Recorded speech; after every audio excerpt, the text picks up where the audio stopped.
یوسف زمانی.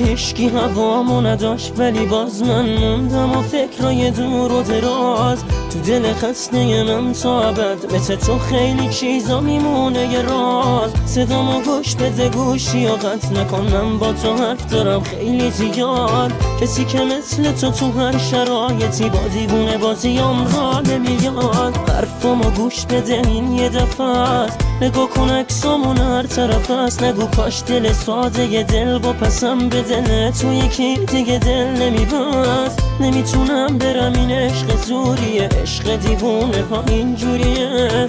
تو به چی شک داری وقتی دارم میگم عشق یکیه، خدا هم یکیه.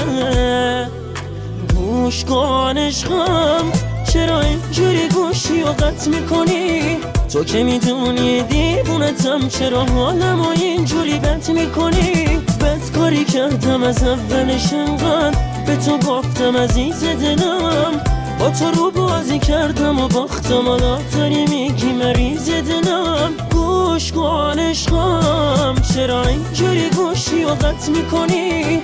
مگه نمیدونی دیوونتم، چرا حالمو اینجوری بد میکنی؟ بد کاری کردم از اولش انقدر به تو باختم عزیز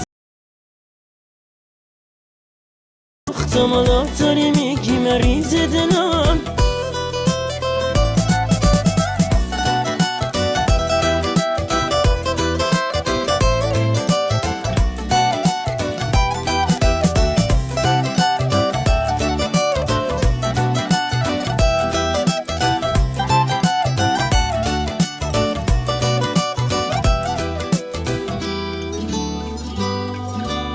قصه که میخوری غم تو چشات میمونه، تو که یادت نمیاد. آخه زندگی دست من و تو که نیست، به خدا ما مثل برگیم تو دستای باد. میبینمت مثل یه تیکه یخ شدی، دوست نداری منو دیگه بگو.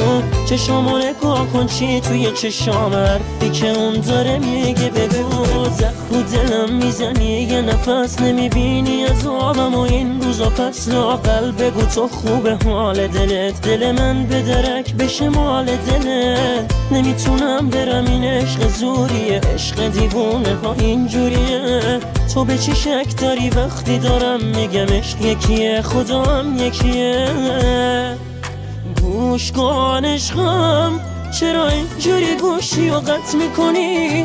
تو که میدونی دیوونتم، چرا حالمو اینجوری بد میکنی؟ بد کاری کردم از اولش انقدر به تو باختم عزیز دلم. با تو رو بازی کردم و باختم، حالا داری میگی مریض دلم. گوش کن عشقم، چرا اینجوری گوشی و قطع میکنی؟ مگه نمیدونی دیوونتم، چرا حالمو اینجوری بد میکنی؟ بد کاری کردم از اولش انقدر به تو باختم عزیز دلم. با تو رو بازی کردم و باختم، حالا داری میگی مریض دلم. گوش کن عشقم.